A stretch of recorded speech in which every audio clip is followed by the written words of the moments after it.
Keith, a 38-year-old family man, has been happily married to Lisa for 12 years. Their union has produced two delightful children, Max, a sprightly 9-year-old, and Emma, a charming 6-year-old girl. On the surface, their lives appear idyllic. Lisa is an exceptional woman, brimming with intelligence, independence, and a fervor for her profession. The couple's love story began in college, and Keith has always viewed Lisa as his rock, someone he can count on through thick and thin. As a senior manager at an advertising firm, Lisa has carved out a highly successful career path. Keith, on the other hand, manages IT projects, bringing in a steady, if unspectacular, income. Their lifestyle is far from extravagant, yet they've always maintained a comfortable and secure existence, with Lisa at the heart of his world. However, a subtle shift has crept into their relationship, detectable only to the keen observer. Once a routine of shared dinners and animated conversations, their evenings have taken on a somber tone. Lisa has been returning home later each day, her fatigue so pronounced that she barely interacts with the children or engages in conversation with Keith. Her once effervescent personality has dimmed, her speech concise, her smile less genuine. Initially, Keith dismissed these changes, attributing them to the demands of Lisa's job. Yet, as the days turned into weeks, his concerns began to mount, prompting him to wonder what secrets might be brewing beneath the surface. I resolved to delight Lisa with an extraordinary gesture, aware that she had been grappling with considerable stress recently. Intent on providing a respite, I arranged for a sumptuous meal at a fine restaurant and prepared a romantic feast at home. I adorned the space with rose petals, candles, and a bottle of champagne, elements I knew held a special place in her heart. My hope was that, regardless of her fatigue, the gesture would afford us an opportunity to reconnect and rekindle the warmth that had waned in the preceding months. As I meticulously arranged everything, a sense of exhilaration took hold. It seemed the ideal occasion to remind both her and myself of the bond that initially drew us together. With Max and Emma already asleep, the house was mine to orchestrate the surprise. I eagerly anticipated her return, yearning to witness her reaction and, hopefully, her smile once more. I envisioned the evening as a new beginning, a chance to dispel the mounting tension that had been lingering. Everything is in place, I murmured to myself, a grin spreading across my features. Lisa's arrival was always an uncertainty. That night, she had spoken of a late client call. I understood she would be preoccupied, yet I held on to the hope that she would acknowledge the effort I had invested and it might bolster her spirits, if only briefly. Time crept by slowly, and my heart quickened with anticipation. Finally, at around 8 p.m., Lisa entered the house. The moment she crossed the threshold, my anticipation culminated. She appeared weary and still clad in her work attire. Upon seeing the arrangement, her eyes sparkled with surprise, though it quickly dissipated into a more composed countenance. "What's all this, Keith?" she inquired, her tone tinged with uncertainty, as if unsure how to respond. "I thought you could benefit from something exceptional tonight," I replied with a smile, striving to maintain a light-hearted demeanor. She remained silent for a moment, simply gazing at the table, her expression inscrutable. A wave of unease washed over me. Her reaction seemed removed, cooler than I had anticipated. Then, without a moment's notice, the faint sound of a car engine was followed by footsteps. Before I could process what was happening, Rick, her superior, stood at our door. I was struck motionless. Rick's unexpected arrival was a blow. I stood there, frozen, grappling with what to say or do next. Lisa shot a glance in my direction before lowering her head. In that instant, I realized the situation was far more complex than I had imagined. In an instant, my world seemed to crumble around me. There stood Rick at the threshold, while I remained rooted to the spot, disbelief freezing me in place. Lisa hung her head in silence, her quietude heavy with an uncomfortable denseness that was nearly suffocating. My heart thundered in my chest, my mind a whirlwind of bewilderment and shock. Anger, demands for answers, or simply walking away, conflicting impulses warred within me. Lisa. I eventually found my voice, my tone hoarse and strained. What's happening between you and Rick? Lisa paused, then lifted her gaze to meet mine, her eyes devoid of guilt, only a serene composure that cut deeper than any anger. Keith, we need to have a discussion, she stated, her voice devoid of warmth, as though addressing a colleague rather than her husband. Rick remained silent by the door, his eyes averted, shirking my gaze. I felt as if I were caught in an void, enveloped by a disinterest that was incomprehensible. This man, her superior, stood in my home, displaying no concern or discomfort. You too, I managed to whisper, my voice quivering. What have you done? Lisa inhaled deeply, as if bracing herself for a long-awaited moment. Keith, I've been involved with Rick for some time now. Her revelation struck me with the force of a javelin, leaving me momentarily breathless. My hands shook violently, overcome by a torrent of anguish and fury. Her delivery was so collected, as though it were a trivial matter, while I, the dupe, had been clueless all along. Are you aware of the gravity of your actions? I faltered, my voice quaking. Lisa was slow to respond. She exchanged a glance with Rick before turning back to me. I'm aware it's painful, Keith, she said, her tone still lacking genuine contrition. But I've made my choice. Made your choice? I ground out, clenching my teeth in an effort to maintain composure. Do you think this is a decision you can simply make? To betray me, to betray our family, and then just move past it? Keith, she murmured. I know you're enraged, but please let me finish. Her words carried an air of resignation rather than genuine remorse, leaving me feeling there was nothing left to save. Rick remained silent, his figure a static presence by the door. In his eyes, I thought I detected a flicker, perhaps of guilt or another emotion, but he neither spoke nor offered an apology. Do you genuinely believe you can continue like this? I inquired, my voice husky. Do you actually think this is the right path? Certain events simply transpire without warning. Events that just occur? I almost scoffed, a bitter laugh escaping my lips. Are you suggesting this was an unforeseen occurrence? Lisa averted her gaze, while Rick remained silent, his reticence amplifying the sense of duplicity that gnawed at me. I struggled to come to terms with it, to grasp how everything had disintegrated so swiftly. How long has this been happening? I eventually found the strength to inquire, my voice piercing the quiet. Lisa looked at me, her eyes weary. Approximately 3 months, she replied softly. I never intended it to escalate to this point, but circumstances evolved. With Rick, I discovered someone who comprehended me in ways you hadn't. My world was crumbling around me. Years of dedication, countless hours, and all that I had strived for, family, love, trust, were slipping through my fingers as she confessed to having feelings for another, someone I had once trusted. So, you've been unfaithful, betraying our children, all for understanding? I stammered, my voice strained. A flicker of guilt danced in Lisa's eyes, but she remained silent. Overwhelmed by nausea, my vision blurred. The words resonated in my ears, yet seemed incomprehensible. How had I overlooked all the signs? How had I been so oblivious? I never wanted to hurt you, Keith, she whispered again, her voice tinged with resignation. But emotions aren't always within our control. Not within our control? I couldn't fathom it. You're telling me you couldn't rein in your feelings? You made this choice. I didn't want this to unfold, she murmured gently, but her words failed to reach me. Nevertheless, it did. I distanced myself from them, a piercing ache settling within. I was at a loss, unsure of how to process the situation. The trust one had placed in Lisa, in our shared life, was shattered.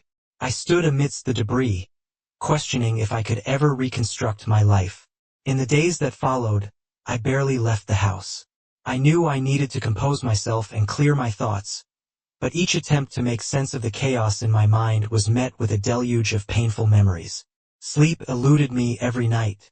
Closing my eyes only conjured images of Lisa and Rick, a nightmare from which I couldn't awaken. Then, a notion began to form in my mind. Retribution. Yes, I knew it wouldn't provide genuine solace, but it granted me a semblance of control. Perched on the threshold, I sifted through a labyrinth of documents and correspondences. Her tone was tranquil, yet it betrayed an underlying awareness that all was not well. I remained silent, my focus absorbed by the papers, my desire to engage in conversation nil. My sentiments should have been clear, but she lingered, a pillar of persistence amidst the shifting sands of our relationship. Her demeanor lacked contrition, bearing instead an icy composure that seemed disconcertingly rehearsed. "Do you have clarity on your next steps?" she inquired softly. I halted my activity, pivoting to face her. Her gaze was placid, excessively so, as if she had already reconciled with the unfolding events while I was still caught in the throes of reaction. Her question was posed with the nonchalance of a discussion on trivial matters, as though I possessed a viable choice. "My decision is made," I responded, my voice a low growl, tinged with a simmering resentment. "I will not let this slide."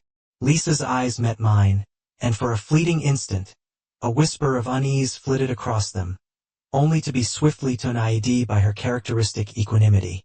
"This path will lead to no good, Keith," she murmured, her voice devoid of accusation but laden with fatigue. "It will bring no solace to the children, to you, nor to me. Can you believe I still harbor concern for any of that?" I rejoined, my words laced with acerbity. "After you've betrayed me, our family, what is left to worry about?" She offered no reply, simply bowing her head and retreating. Her posture was a testament to the weight of her knowledge, a flight from the consequences, fleeing guilt, my wrath, and the stark reality that had been shattered. In the days that followed, I channeled my energies into the meticulous planning of retribution. I shelved my emotions, concentrating on the intricacies of my scheme. Revenge was not merely an emotional outburst. It required careful choreography. Lisa and Rick would pay, not just in anticipated ways, but in ways that would unravel their very foundations, socially, emotionally, and within the lives they had naively assumed were secure. I embarked on a stealthy mission, collecting information, unraveling their routines and vulnerabilities. I was privy to Rick's clandestine activities, a web of dodgy business deals, and Lisa's own concealed history, which she had strived to keep buried. I sketched out strategies to unveil these secrets, to bring their constructed world to a catastrophic collapse. Once a prominent figure in the legal domain, he had abandoned his practice for personal reasons, yet maintained a vast network of contacts. I confided in him, sharing my torment and outlining my vengeance. He listened intently, without a single interruption. Upon my silence, he exhaled deeply, his brow creased with concern. "Revenge, my friend, is a treacherous path that could entangle you in unforeseen depths," he remarked, his tone somber. I nodded resolutely. "I am prepared.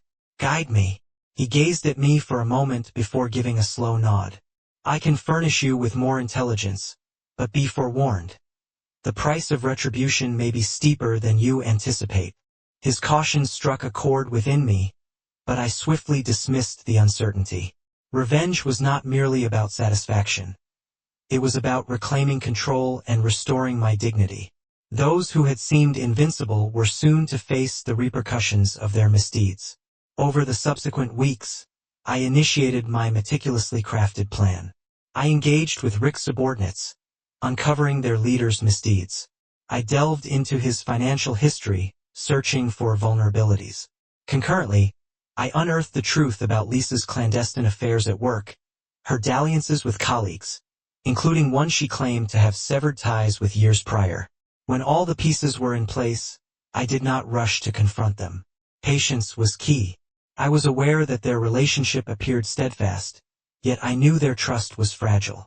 They remained blind to the fissures that had formed. On the day of my confrontation, I appeared at one of their regular haunts. Lisa and Rick were taken aback by my presence. Rick noticed me first, attempting to mask his discomfort. "Keith?" he inquired, his voice tense. "What brings you here?" I offered a faint smile. Just passing through. Noticed you two enjoying some time together. Lisa, momentarily startled, quickly regained her composure. Heath, she began evenly, we need to discuss something. We'll join you later. I nodded nonchalantly, exchanged a few more pleasantries, and departed. To them, I was an innocent bystander, unaware that I was, in fact, setting the stage for the opening move in my strategic game. The machinery of my plan was already in motion. Concealed affairs and clandestine rendezvous were at the heart of my intricate scheme, with evidence meticulously placed to avoid suspicion until the climax, when all facades would collapse. Witnessing Lisa and Rick's public humiliation, I anticipated a sense of triumph. Yet, the fleeting satisfaction dissipated, replaced by an engulfing void. Retribution did not deliver justice. It only accentuated the futility, revealing that the pain was not worth the transient sense of empowerment. The fruition of my vengeance did not yield the expected solace. As the dust settled, the predominant emotion I encountered was a profound hollowness. I had anticipated contentment in the wake of their retribution, believing I had exacted payment for their transgressions. However, traversing the halls of my fractured home, I was consumed by an intensifying sense of isolation and despair. Even as I observed Lisa and Rick's vulnerability, their discomfort, I derived no pleasure. Vengeance afforded me an ephemeral sense of control, yet it failed to bring tranquility. For an extended period, I found myself in solitude, my interactions limited to work and childcare. The rest of the world seemed pallid in comparison. Each evening, I retreated to a silent abode, the weight of the silence oppressive. The laughter that once filled the rooms and the tender moments shared with Lisa were now distant memories. The objects within my home, the blank walls, all seemed foreign and unfamiliar.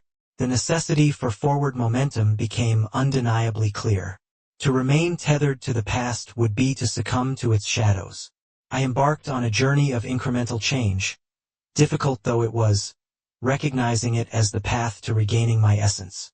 One day, I ventured outside, into a small cafe that once held cherished memories. Sunlight bathed the space, intermingling with the aroma of coffee and fresh pastries. I settled in a corner, attempting to immerse myself in a book, but my thoughts were too weighty, rendering the words inscrutable. I thought you might find this useful, she offered, then disappeared from view. I stood there, momentarily taken aback.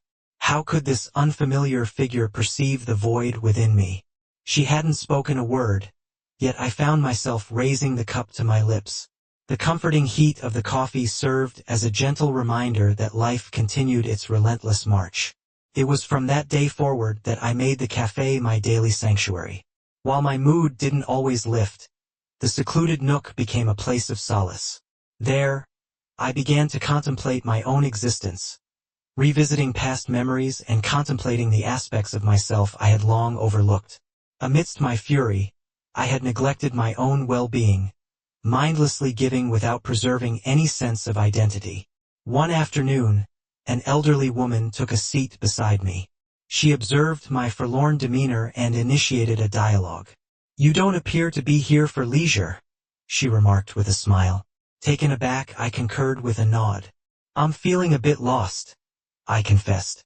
She inclined her head, pondering my words. "I'm familiar with that sentiment," she shared, before pausing and gazing outside. "Many spend their lives in search of answers. Yet, they eventually realize that the answers were never destined to come from elsewhere. They resided within all along." Her insight struck a chord within me. In an instant, clarity dawned. Regardless of the chaos surrounding me, the one confrontation I needed to face was with myself. The pain, the resentment, were mine to unravel. No one could shoulder that burden for me. I had to cease blaming Lisa and Rick, and forsake the fleeting satisfaction of retribution. I needed to heal genuinely, from the inside out, and rediscover my true self. In the subsequent weeks, I embarked on new ventures, trying activities I'd never before considered. I took up yoga and learned the practice of meditation. Whenever anxiety began to creep in, I would find a quiet spot, take deep, calming breaths, and release all negative thoughts. I started to reconnect with my inner self, embracing my imperfections. I had devoted so much time to pleasing others, particularly in my marriage, that I had never truly inquired about my own desires or needs. Most significantly, I began to spend more quality time with my children. There was a period when Lisa and I shared the responsibilities of parenting, but as our relationship deteriorated, my focus waned. Now, I reached out to them, engaging in more activities together. On weekends, we would stroll through the park or enjoy movies, and these simple pleasures drew us closer. They seemed to sense the change in me and, in turn, opened up more, sharing their thoughts and feelings. "Has everything really changed?" I asked with a smile, gently tousling his hair. "Certainly, much has shifted, but our bond as a family remains unbroken, doesn't it?" He affirmed with a nod and a squeeze of my hand. In that fleeting moment, a long-lost warmth enveloped me. Despite the upheaval in our lives, the profound connection we shared served as a steadfast anchor. The journey to this point hadn't been instantaneous. My heart bore the scars of pain and uncertainty, a residue from Lisa and Rick's duplicity. The angry and sorrow returned with each remembrance. Yet I had mastered the art of containing these emotions, ensuring they no longer dictated my existence. I recognized my own imperfections, understanding that perfection was an unnecessary burden. I embraced my flaws, learning from my errors, and stepped out from the shadow of my past, ready to greet the future with open arms. Perhaps true happiness awaited me on the horizon. For now, I was content to take my first steps into a life that was uniquely mine. As time elapsed, the severity of my pain lessened, though its memory lingered forever. It no longer dominated my being as it once had during the tumultuous aftermath. Redirecting my energy towards new ambitions, I sought purpose beyond the remnants of my past. Yet, despite the superficial improvements, I acknowledged the void within, a space that occasionally swelled with a sense of loss and emptiness. My children were the catalysts for my reconstruction. Their beaming smiles and stories of their day reminded me that I could not let the past's shadows eclipse my present. I had to ascend, for their sake and my own. Occasionally, Lisa's memory crossed my mind. Once, our shared joys convinced me that I was the happiest man alive. Now, those memories felt akin to a shattered photograph, vivid yet irreparable. I accepted that she was no longer the woman of my memories, and the trust and warmth we once cherished had been reduced to mere ashes. Embracing a fresh path, I heeded a friend's suggestion and joined a gym. The cleanliness and vibrancy of the space invigorated me. Initially, I contented myself with a walk on the treadmill and light cardio, but gradually, I grew stronger and more self-assured.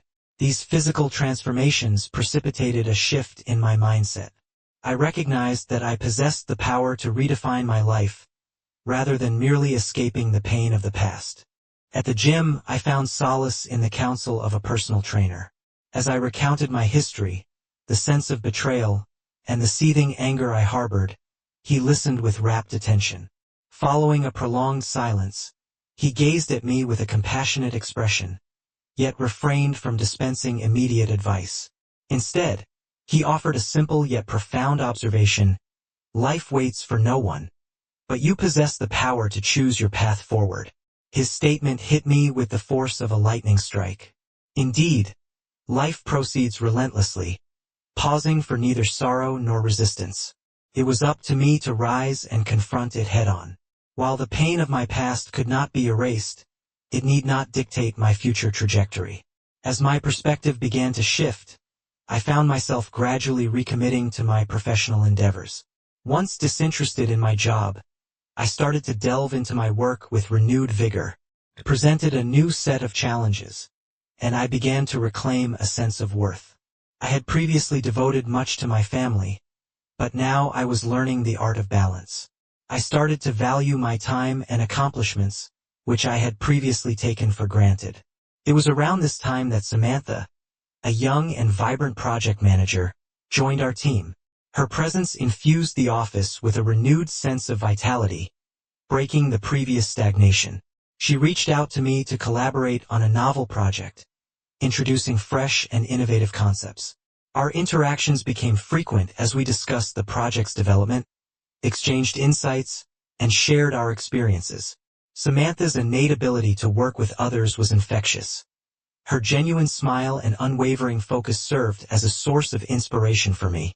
Though she never made any overt romantic gestures, her enthusiasm and positive spirit reignited a sense of hope and warmth within me. For the first time in what felt like an eternity, a revelation struck me. I didn't have to bear the weight of my sorrow all by myself. The relentless pursuit of perfection no longer bound me, nor did the chains of my history. On that particular evening, as I entered the sanctuary of my home, I found myself seated at my desk, gazing upon the documents spread out before me. Clarity enveloped my thoughts like a comforting shroud. I was no longer a prisoner to the echoes of the past, nor would I allow my suffering to chart the course of my days to come. Perhaps, I had never wandered too far from my true self. I had merely forgotten the art of self-compassion.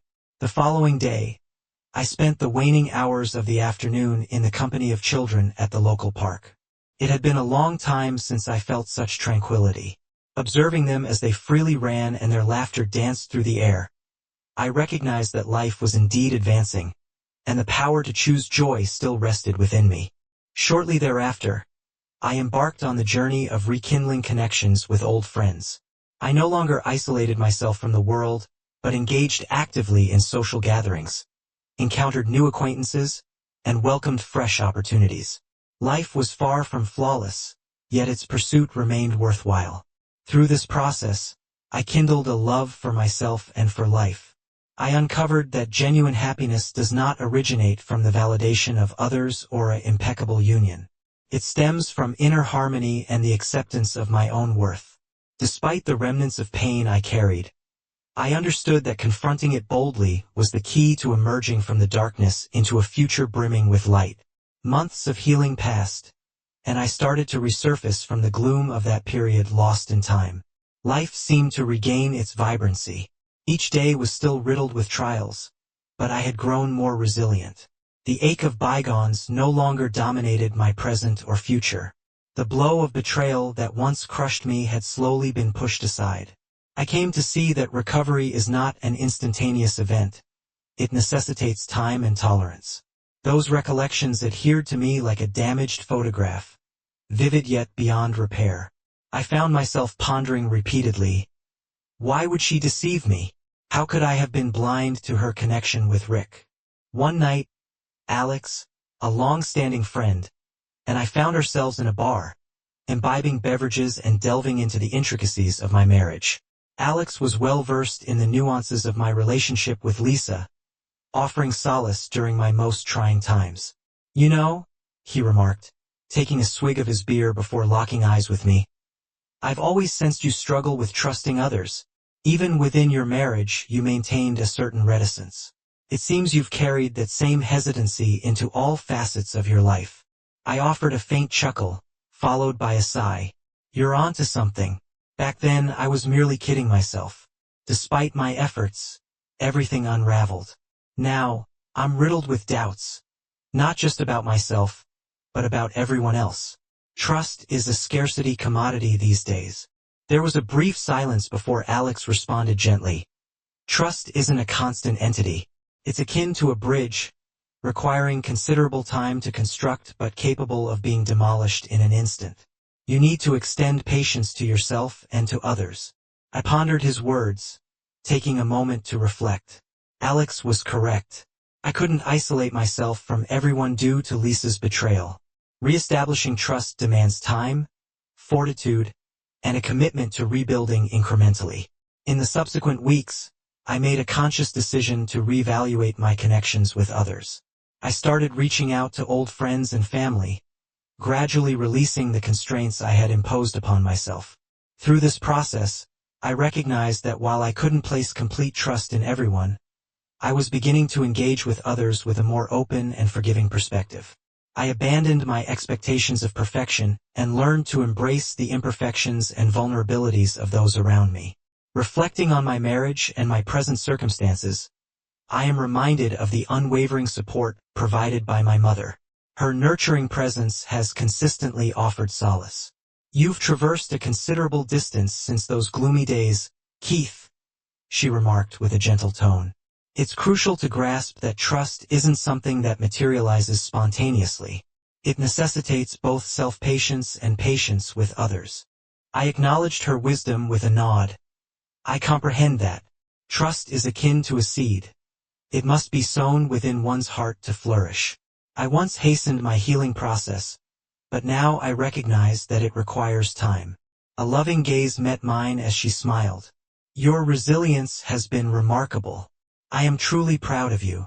Sipping my coffee, a sense of warmth enveloped me. Despite the arduous nature of the healing process, I understood it was an odyssey I needed to persist on. This was the path to rediscovering myself and reconstructing my inner tranquility. Reestablishing trust was not solely contingent on others' actions. It was also a journey of self-acceptance and development. I started to embrace my vulnerabilities, forgive myself for prior transgressions, and gradually release the past that I couldn't alter. I ceased being so demanding of myself and allowed the pain of the past to cease dictating my future. In parallel, I resumed communication with Lisa. Our marriage may have ended, but we shared 2 children and were compelled to maintain a degree of interaction and collaboration. Initially, this was discomforting. Each conversation brimmed with anxiety. However, with time, our dialogue grew more civil. I learned to engage with her rationally and maturely, particularly when our children were present. One day, Lisa initiated a call to discuss our children's education. Answering with trepidation, I knew it was an integral aspect of our ongoing relationship. I had to learn to accept it. Keith, she began softly, I'm aware our situation is complex, but it's clear our children need our support. I hope we can collaborate for their brighter future. Taking a deep breath, I replied, I understand, and I am committed to fostering a healthy, peaceful environment for our children. Our conversation was devoid of conflict, focusing instead on a mature exchange of ideas. While our relationship could never revert to what it once was, we acknowledged that, as parents, cooperation was essential for making the best decisions for our children.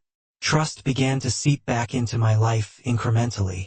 I no longer viewed betrayal and pain as the omnipresent melody of my existence, but rather learned to accept them and draw strength to rebuild myself in their shadow. The journey of mending trust remains a work in progress, and I find myself embarked on a fresh path. Through the gradual passage of months dedicated to healing, I have begun to uncover the essence of who I am. It has become clear to me that while the fabric of my marriage and previous existence cannot be entirely restored, the autonomy to shape my destiny endures within me.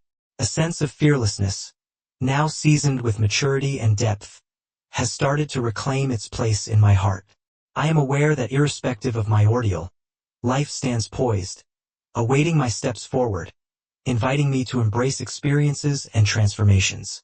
Often, I find myself positioned before the window, gazing upon the bustling world beyond, musing over my circumstances. I am the father of 2 delightful children who infuse each day with purpose. Even though Lisa and I no longer share a home, the responsibility to provide them with a nurturing and warm atmosphere remains unchanged. The ache of yesteryear still crosses my mind, but it no longer holds dominion over my life. One day, in the midst of work, I found myself in conversation with Max, a colleague and friend whose counsel I value. He has been a pillar of support throughout my trials. You know, Max mused, I always had the sense that you were stifled, particularly within your marriage. The weight of your responsibilities was so great that you lost sight of living for yourself. His words resonated as I reflected upon his insight. It's true. I was consumed by the roles of husband, father, and provider, to the detriment of my own well-being and passions. Max's expression turned grave as he nodded. You must grasp that being a devoted husband and father does not necessitate disregarding your own needs. Suppressing your emotions and desires will inevitably lead to collapse. You cannot perpetually disregard your own health and happiness. His comments served as a revelation, a wake-up call to the self-neglect I had been guilty of. I had lost touch with the joys and vitality that once fueled me, subordinating my happiness to the needs of others. It dawned on me that to truly care for my family, I must prioritize my own contentment. Only then could I become a more effective father and friend. Holding a bottle of my favorite wine, I settled into my seat at the table and gazed out at the shimmering urban landscape.